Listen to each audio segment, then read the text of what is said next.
Knock, knock. Who's there? Water. Water who? What a load of bulls is back again, ladies and gentlemen, for another week. DJ Dilworth and Simon Little here, giving you the insight into everything Bulls. A little bit of coaching tips as well from the Bulls Academy. Simon, it's good to be back, mate. How was that intro? Yeah, it was good. DJ, something different, eh? Oh dear, it's getting to our heads, I think, mate. Anyway, mate, how was your week? What'd you get up to this week outside of Bulls? How's that little bundle of joy of yours going? Yeah, she's going great. Oh, it's good. So much fun whenever you come home from a hard day at work and you just see a little smile on her face whenever you walk in through the door. It's absolutely brilliant. So, yeah, going good. Just to clarify, that's Ellie you're talking about and not Ness? Yes, that is indeed, yeah. Yeah, it's been a good week. Just a solid week at work and 2 games of bowls at the weekend. Yeah, nice. To finish off Platinum Pennants. What about yourself? Yep. Oh, not much, mate. Had the bachelor life on the weekend.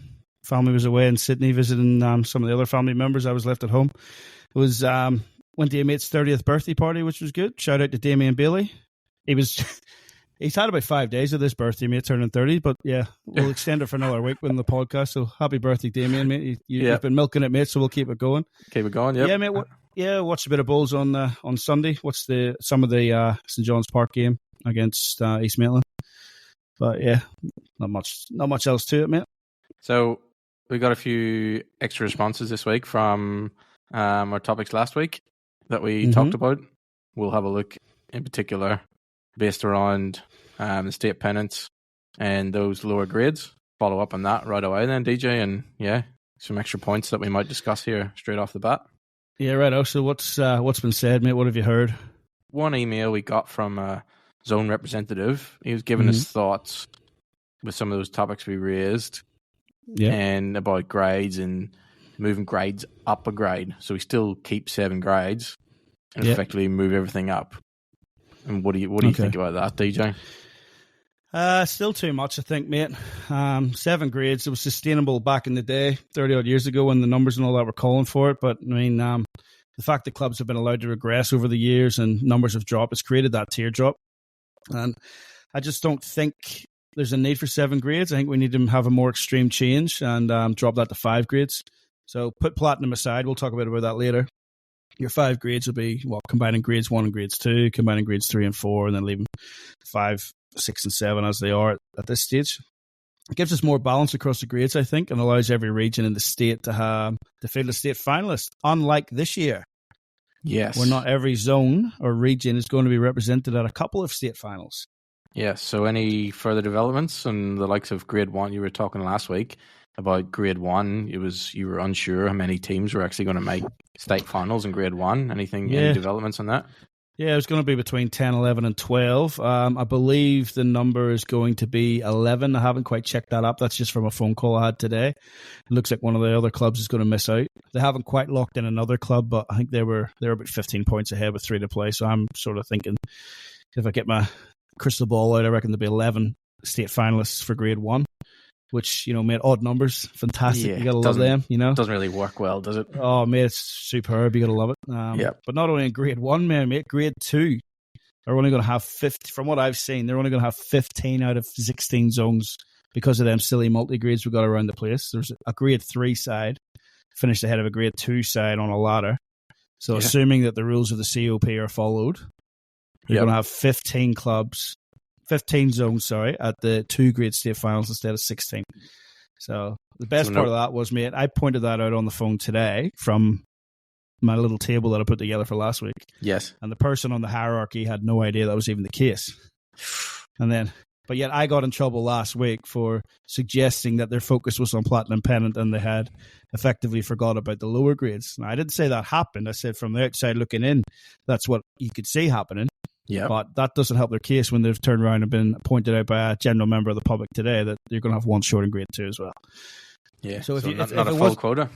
If it's not the case that they were just focusing on platinum and forgot about the rest, why have your next 2 grades after platinum not getting full quotas at state finals? Yeah, so teams are going to have a bye and not play potentially. 3 teams are going to go to South Tamworth at the end of June in the freezing cold and have to sit there at certain times for a bye because other teams didn't make it there. It's Yeah. not good enough in my opinion. And No. anyway, that's enough about that rant, mate. What's the next point of your email? So the next factor, introduction of the open pennants brought a lot of ladies into our games, and obviously we're looking at probably a lot of the ladies playing in the lower grades. So is there any sort of assessment on their ability? Like, did they come in and fill in a lot of teams in the lower grades? That was something that was maybe pointed out as to why there would be more teams in the lower grades.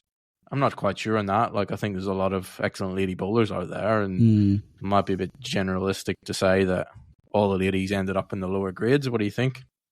Well, I think that was a perception more than a reality. The perception was that, these ladies are coming across with no grading. What can they do? But, I mean, I can't speak for everywhere, but I know at Club Maitland City under our own roof, when we've sat down to pick a team, they've picked them based on ability and where we think it should be. We've got women spread throughout the grades, and it's been that way since the Pennant became open. And, mate, I'm not aware of any Jackaroos or New South Wales representatives in the women playing in grade 6 or 7.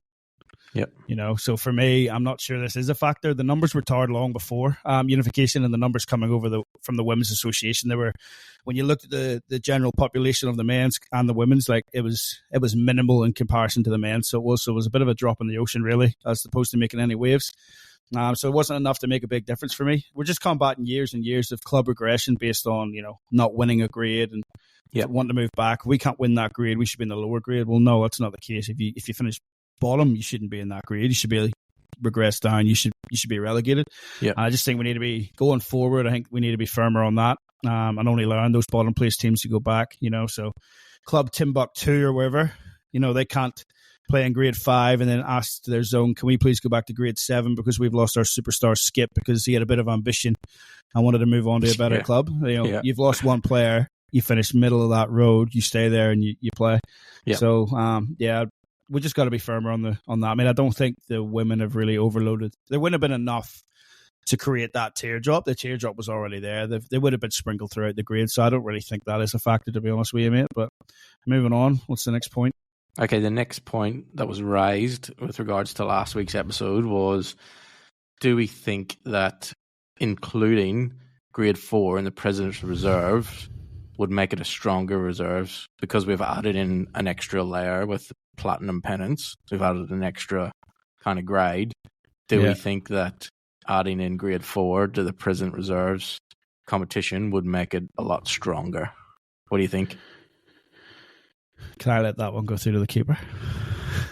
Well, you can if you want, but as you say, DJ, we're not here to make friends. We're here to make content, and I don't think a flat bat on that one just to knock it back. Listeners want your opinion, DJ. Should we include another grade into the President's Reserves competition?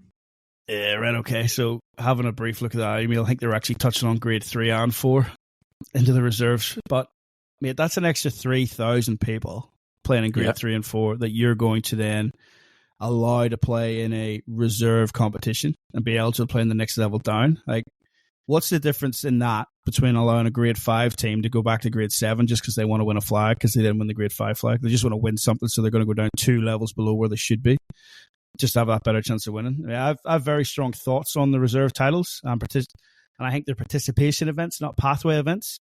And I would personally leave them at a zone level and not go any higher than that. I mean, we want to improve the appeal in our sport and having more people playing at that lower level and not entering the higher competition. It doesn't really help, and I feel very strong about that. I think it's counterproductive, to be honest with you. Yeah. I'd agree with that. I think that would, to a certain extent, drag down the level of competition, really. If you've got those players that are playing in grade 3, grade 4, they should be stepping up to play in grades 2 and 1, not lowering their expectations to sort of go down grades. I don't think that helps the overall quality of our competitions. I think that, as you say, it alludes to that the same as some teams, clubs are doing with regards to dropping down grades within their zones. It's the same kind of thing, only on an individual basis, really. So something I would think we'd want to sort of move away from and not really implement that. Yeah, move away from it rather than trying to heighten it or make it bigger. I think it's that's going the wrong direction, I think, personally. So it is. So sorry if I'm offending anyone that sent that email in, but It's my strong opinion.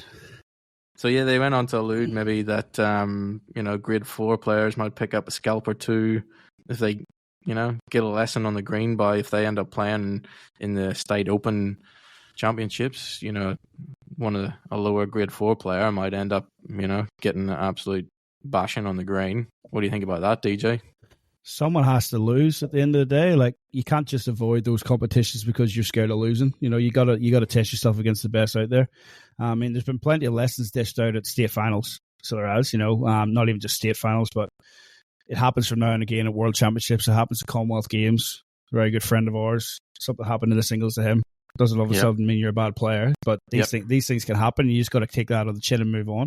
But by having reserve championships, I don't think it encourages any improvement in ability.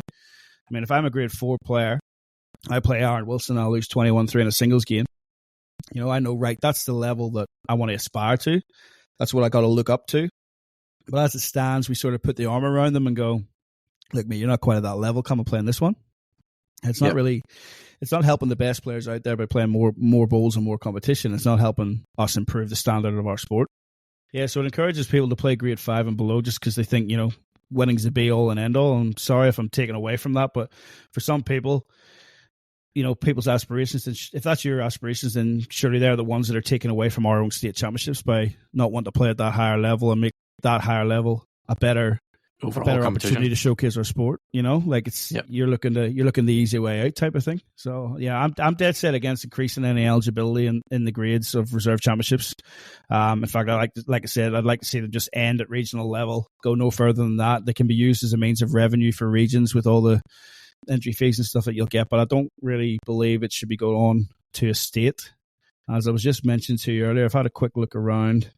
It's not going to turn people away now by saying this, but if you win the New South Wales Reserve Singles, you're effectively an Australian champion because there's no other state is playing that level of competition. It is a state championship, and you have your seniors, you have your men's, your women's, and your seniors. Absolutely fine with that. I don't see the need for a reserve, other than at regional level, like I said, as a form of revenue for the regions. Just experience for the players. Yeah, gives good experience to those lower grade players, and I'd agree with you when it comes down to a sort of participation event and not go through to a further state event and add another event to the calendar, as we've alluded to in previous podcasts with the amount of competitions that are involved in the calendar throughout the year, as you are well aware, DJ, of trying to add in your own competitions in amongst zone competitions and state competitions. So yeah, I think keeping it at sort of that zone and regional level would be good for the President's Reserves. Here's a thought, DJ. I'm thinking outside the box a little bit. You can say it's a rubbish idea, but what if we take the example of like soccer over in England, the English FA Cup. They have a lot of teams, ones at the very top, the elite players, all the way down to the amateur clubs, all compete in that one event. But they don't all go in at the same level. You have some clubs down at the bottom who are amateur players or semi-pro players. They enter the competition at the start, and then those elite clubs come in a couple of rounds after that. Do you reckon that's something we can maybe introduce within bowls, within competition? So we have a tiered entry system that maybe grades 5, 6, 7 play in the event, and then at the latter stages, those in the higher grades come in.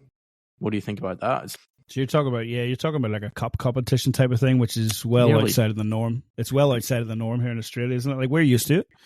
Yeah. Back at home, we played our league, first past the post. You also had your Association Cup. You would have played the Parks Cup. I'd have played the PGL Cup, and then we play the Irish Cup. Yep. Yeah, I'm not too sure. I mean, that would be including a whole new competition. So I can see where you're coming from. It's definitely outside of the box, and you've been smoking something outside of the box, but it's that's what we're here for. I'm not too sure how that would work, mate. It's definitely an interesting one, but I think I can't see it working in state championships where it's individuals entering. Like, we would have to have some sort of a ranking system then for that. And then that's how you really offend people. Like, who are you to say that someone from Zone 8 in Grade 4 is any better or any less than someone in Zone 1 from Grade 4? So it'd be a tricky one, but never say never, I suppose. Yeah, just thinking about one thing I was just thinking of there too. Like, these people are playing the reserves. What if they went to their own carnival? The women are currently playing a women's carnival at the minute. Yeah. When we unified, we tried to have a men's carnival. It didn't quite take off. Yeah. You would add a layer of prestige to that carnival by opening it up and saying this is the reserve championships.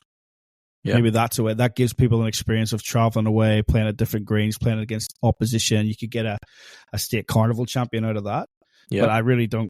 Yeah, like I said, if that's what you want to try and do with the reserves, I just don't see the need for it to go to a state level and just clog up the calendar a bit. That's just my opinions with that. Yep, fair enough. Okay. So, anyway, mate, now that we've offended everyone, you want to move on to around the greens? Let's have a look. What was happening around the greens? Right, so last week we had a prediction. The state champion pairs for the men and the women both finished off. You did a little bit better than me. You picked a winner and a runner-up. Oh, yeah. I didn't even get a finalist. But, yeah, man, how did the champions go? Yeah, I think you should just stick to your little rants, DJ, on your hot topics and not predict any bowls winners or anyone that's going to win an event. You just stay away from that, mate. So anyway, you're getting more feisty every episode, aren't you? Yeah, congratulations to Ellen and Jamie who won the women's, and they got a victory in the final over White and Myers from South Tamworth. So they are the champions for champion of champion pairs from the ladies in 23-24. Yep. And then the men's, mate, what a contest that was. Did you get to watch that one? I seen the last two ends of the men's final. Pretty much all you needed to see. I think it was really. My days. I was busy at the time, but yeah, our group chat from Tarrant Point was going off, rightly so, and I quickly tuned in to see the last couple of ends. So yeah, how did that end up, DJ? Yeah, we had 14-11 after 19 ends, so we had 25 shots between the two teams after 19 ends. Yep. Ray and Cal then decided to go ballistic and pick up a 6 on the 20th end to lead by 3 going into the last, 17-14. But then Hemi and Darren hit back with a 4 of their own to win 18-17 and take the title by a shot. So there's 25 shots over 19 ends and then 10 shots in the final 2 ends. It's unbelievable. Unbelievable finish. Yeah, it was crazy finish. I thought the guys, obviously, second last end, picked up 6. As you say, to go 3 ahead, you go, you got to see that home, don't you, really? Yeah, well, I think I messaged you at that point. And I don't want to be disrespectful to anyone, but I think I messaged you at that point and said, geez, the boys have done it. And I got in the car and went home. Yeah. And then I get home and I log onto Facebook and there's a picture of Darren and Hemi as the winners. I'm like, what's going on here? So I've had to go back to the live stream and go back and see the boys drop a 4. But yeah, unbelievable finish. Yeah, the guys from Tarrant Point, Riser and Kyle, were certainly a bit heartbroken when I seen them on Friday night. Saturday night for our Platinum Pennants game. So yeah, it was congratulations to Riser for winning the World Bowls title and commiserations to go out of the state champion pairs that way. So yeah, it was unfortunate, but yeah. Were you telling me that was on Saturday night? He was saying he wished he had his lead from the World Pairs final as opposed to his lead in the champion final. DJ, you're just stirring the pot there. No, definitely not. He did not. I'm gonna start recording your off-air stuff, mate. You're gonna get me in trouble there. Yeah, definitely, you'll get me in trouble. Nah. So yeah, unbelievable finish there. But congratulations to Darren and Hemi winning the champion pairs. So yeah. So there's a week off now for the champion of champions before the singles. The women's carnival is in Foster at the moment, and then the champion singles will take place in the week after. Yes, mate. I'm supposed to mention or give the greenkeepers a bit of a plug here at the minute. Oh, I don't know who's looking after all the grass greens around the area or around the whole state at the minute, but they're all out there at Young for their week away that they get each year for their own state titles. Yes. And after telling me I had to plug it, Matty Keogh backtracked pretty quickly. He says, don't mention anything because he went out in a whimper in the singles in round 2. So just for you, Matty, I'm not going to mention that. And Sean Bellotti, you went out in round 1. I'll not mention that either. The only saving grace for Sean is he is a Roosters fan, and they had a pretty good weekend. So anyway, mate, onto the Platinum. So you guys are all done and dusted. Finally finished off with a win versus East, and then had another loss against the high flying Warilla. How were those 2 games, mate? Yeah, we were supposed to have 2 home games to finish off, and we ended up with 2 away games because of the weather. We ended up playing East down at Warilla, and we played Warilla at Cabramatta on Sunday. Otherwise, games would not have been played. We had torrential rain all weekend, so it was nice to stay dry and get those 2 games played and finish off the season.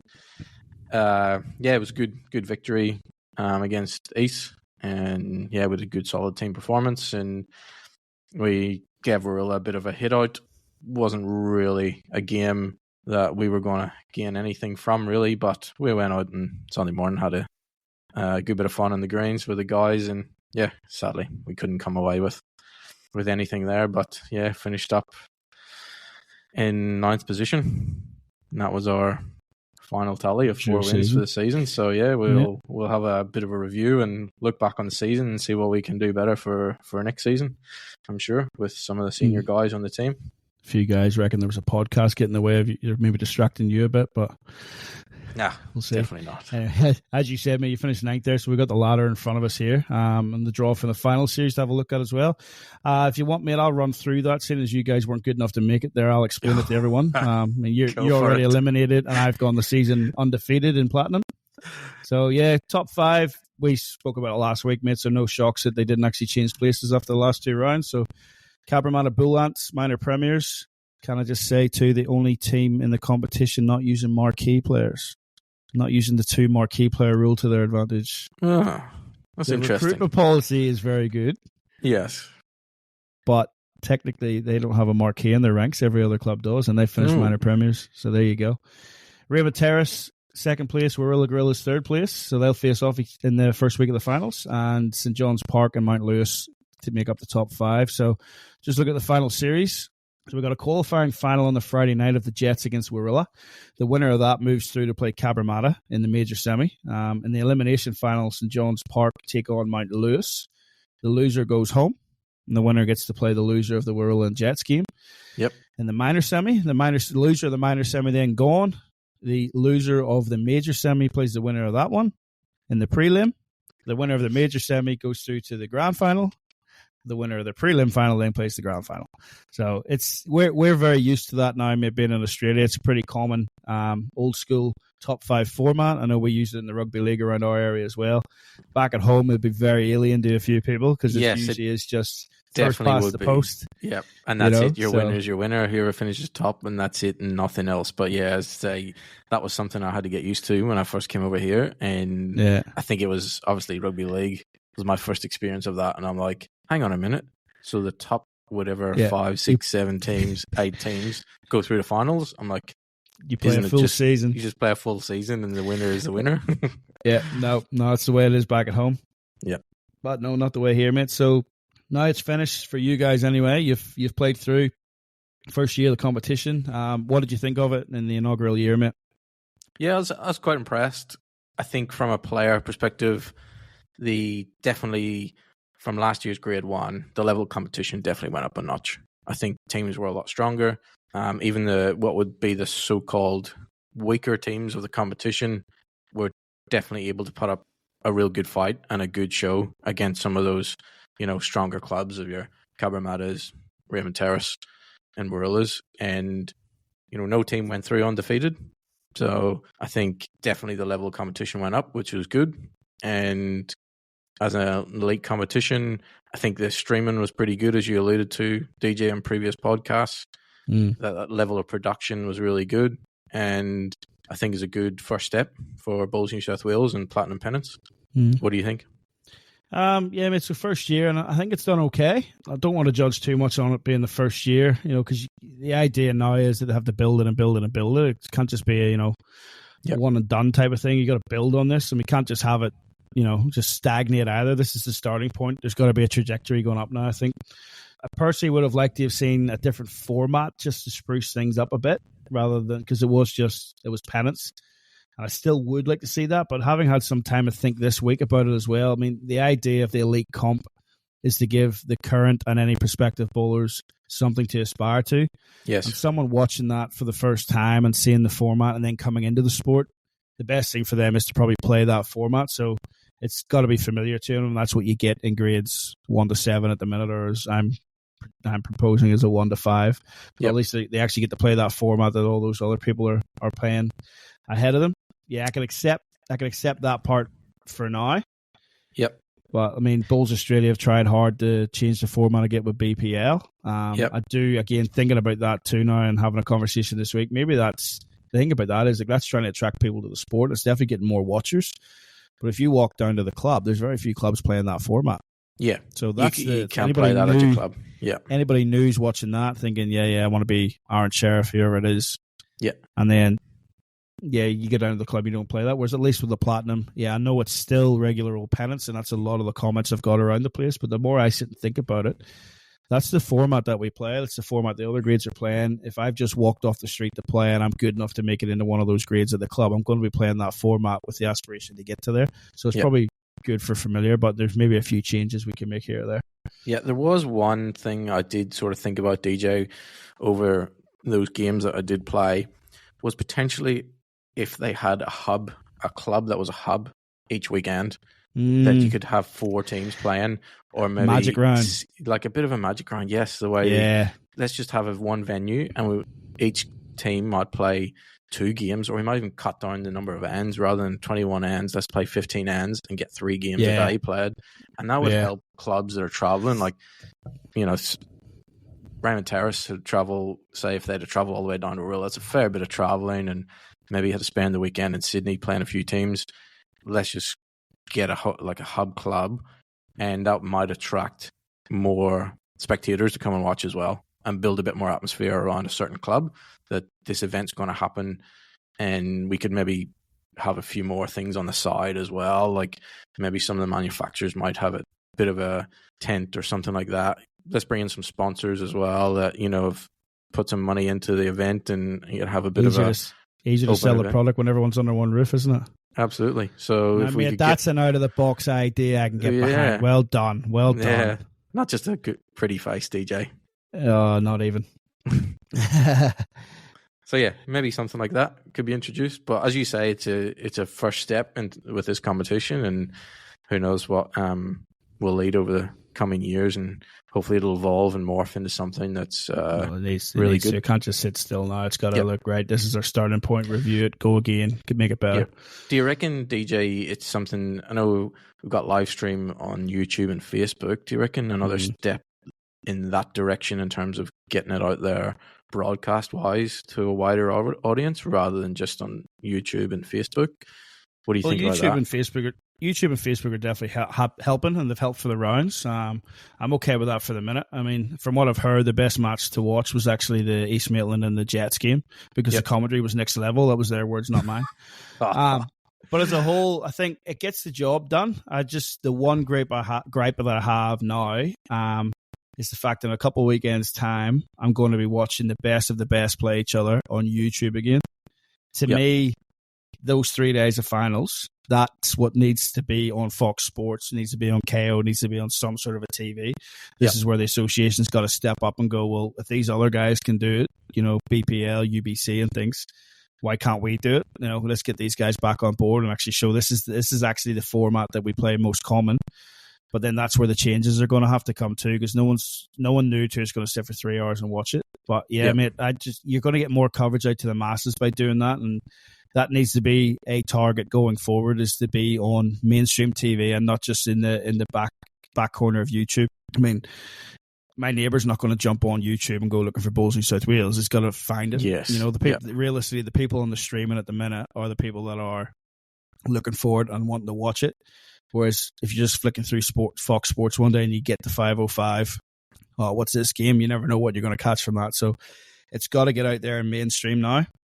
And I really hope behind the scenes that's what they're sort of looking at and working towards. And to me, that's the next step, is to get it out there on that platform.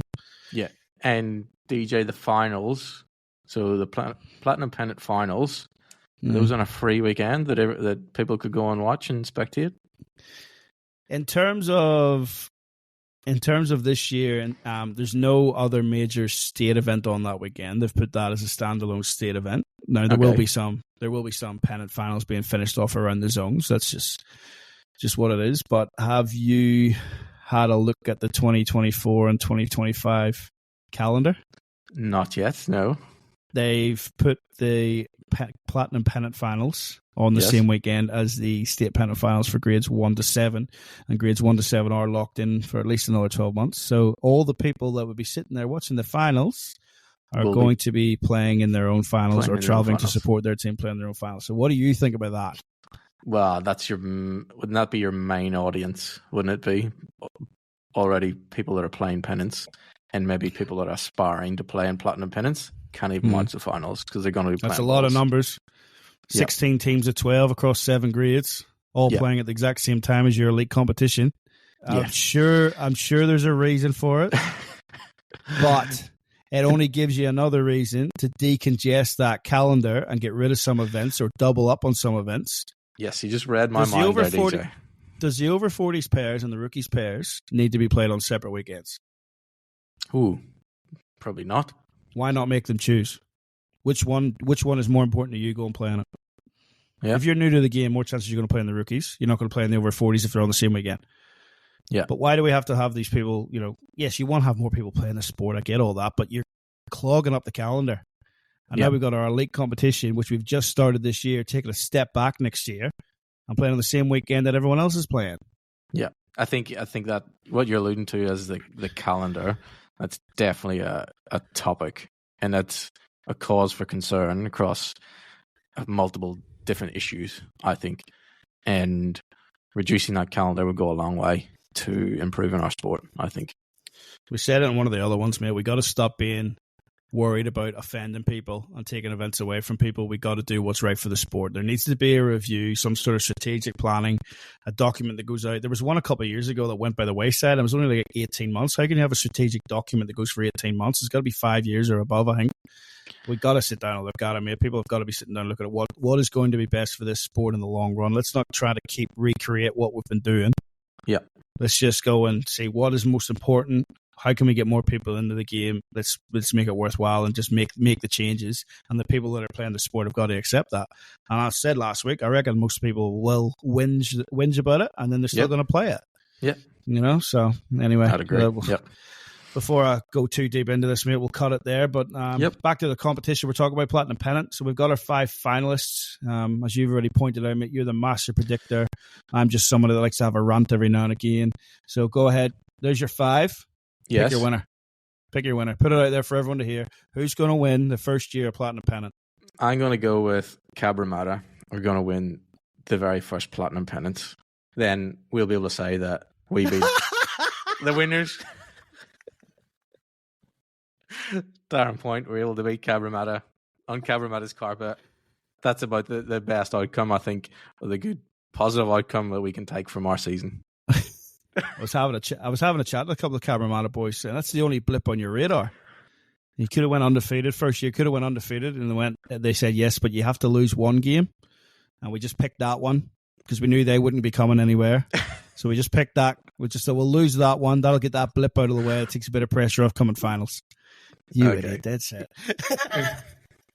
Good on you, mate. It's hard to look past them, to be honest. They've done absolutely superb. I maybe wouldn't, to be honest, if I'm being honest, I wouldn't have picked them at the start of the season. I had a look at some of their teams compared to the others, and I just thought maybe the balance, but again, outside looking in, just shows you can be wrong at times. So the balance was maybe better in a few other sides, but a few other sides have had to make changes. Mate, Raymond Terrace, they know how to get it done now. For years, they knocked on the door, and then they finally bashed it down last year. Yep. They're going to be hard to look past them. Warilla on their own track. Yeah, no, I think it's all being played on the indoor, isn't it? It is, yeah. I believe so. Yeah, so Warilla on their own track's hard to look past. Cabramatta did go down there and do it, though. Yep. St. John's Park strategically moved a home game last week to play at the Warilla carpet. Ooh. I don't know if it was strategic. Is that what you're saying? I'm going to ask Anthony Cotty that one during the week. I reckon it could be a little bit of strategy there. Mate, I'm going to go Warilla. Okay. So I just think on their own track, they're going to be hard to beat. You must have been talking to Gaz this week. No, I'm leaving guys alone this week. I've done enough fanboy around Gary Kelly. He gets sick of me every now and again. So he is. But yeah, I think there was a stalker thing came out there a little while ago, so I had to back off a bit. Okay. So you're going with Phil. Okay. Gaz is going to be refreshed too. Big fella's on holiday in Cairns at the minute, he told me the other day, so he's going to be refreshed. Could be dangerous. Kicking back, chilling for a week. He needs it, mate. He's played the whole season with an injury, carried that Warilla team on his shoulders, he tells me, with a broken toe. So, yeah, no, I mean, I reckon Warilla will do it. So there we go. I can't just back the same as you. So no, you we'll go Cabramatta and Warilla, and with any luck, I'm right. or we could both be wrong. Who knows? Who knows? Well, anyway, we'll tune into that and see how that goes over that weekend. Comments below, folks. Who's going to win Platinum Pennant year one? I'd like to see what everyone else is thinking. Yeah.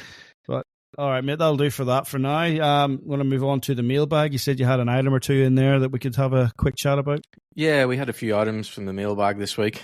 People getting in touch. So yeah, if anyone else has got any items they want us to raise or talk about on the podcast, get in touch with us, and yeah, you can jump on the show notes and you'll see my email address, DJ's email address, and just flick us a little email and some of your comments or things that are happening around your club that you think we should talk about. But one of the things that sort of definitely got me interested was an email from a guy, which will remain anonymous, and he was asking about insurance at bowling clubs. DJ, now this was something I'd never thought about. What is the liability of a club if a player gets injured while playing a game of bowls? Interesting one. I'd never until that email came in, I'd never really thought about that. So I haven't really much either, mate, to be honest. It's not something. Somebody has a drive, slips on the mat, falls over, or busts their knee, and they can't go to work for a week, or maybe longer, because they've busted their knee. Who's liable? Is there any insurance cover? What happens in that situation, DJ? Well, all clubs, are done with public liability insurance. So if anything happens on their premises, they're covered for that.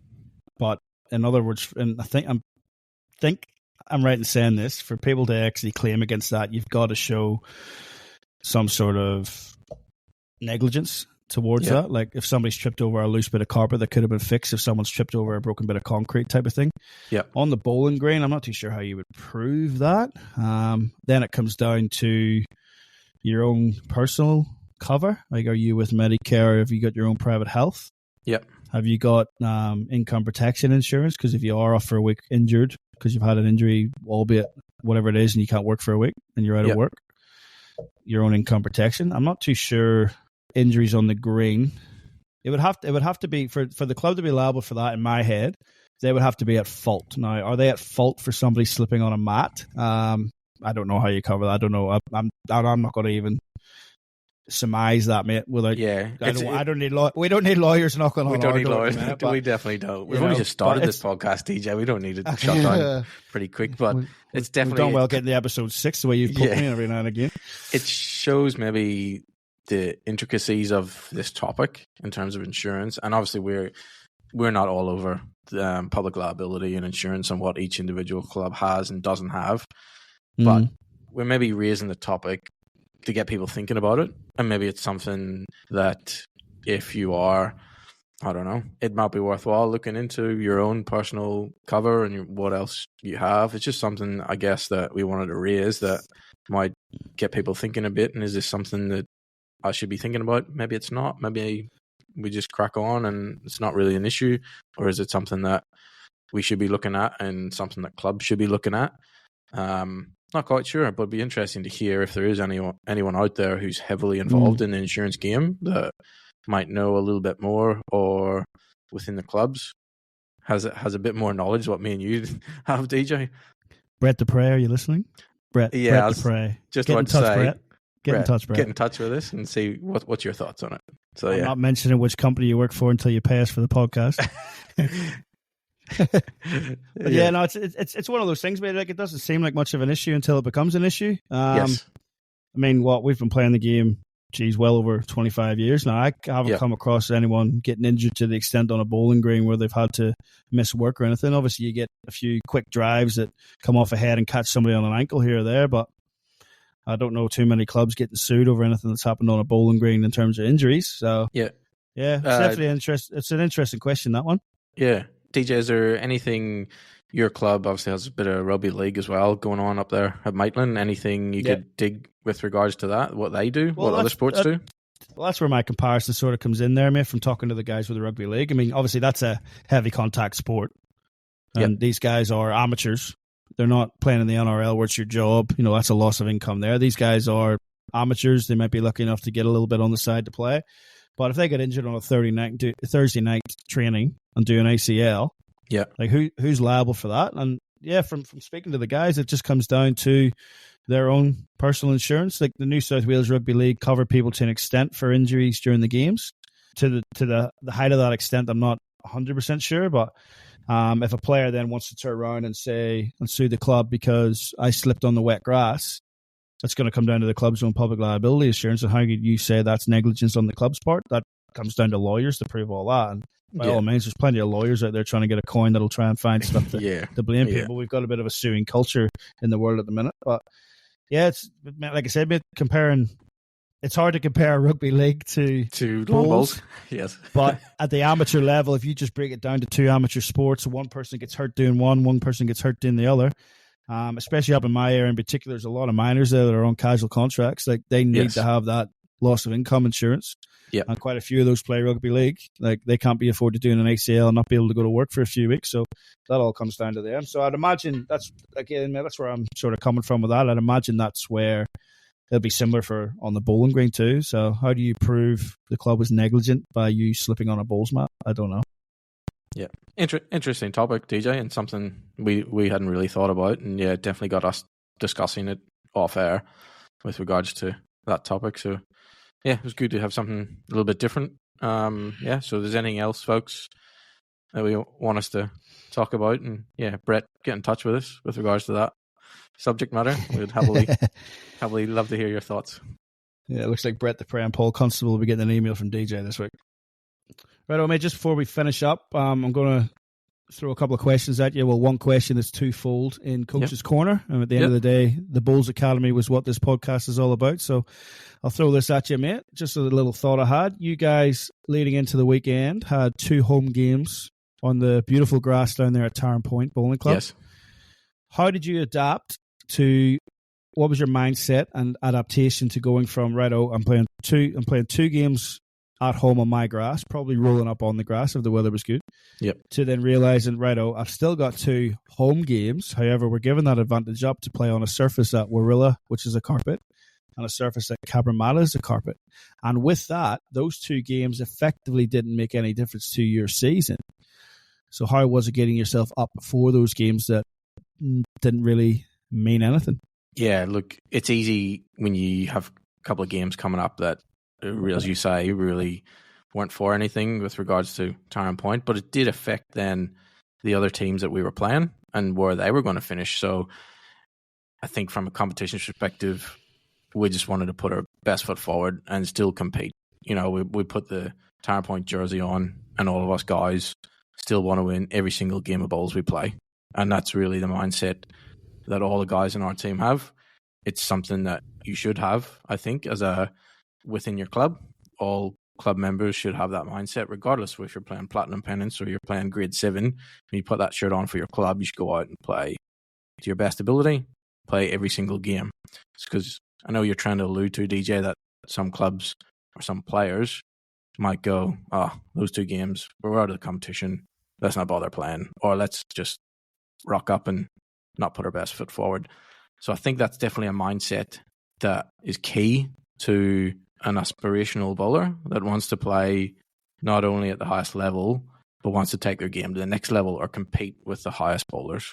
So it's definitely a mindset. And in terms of playing on different surfaces, playing on the grass, when we found out that the games were definitely going to be moved, it was a bit like, we've got to travel a bit.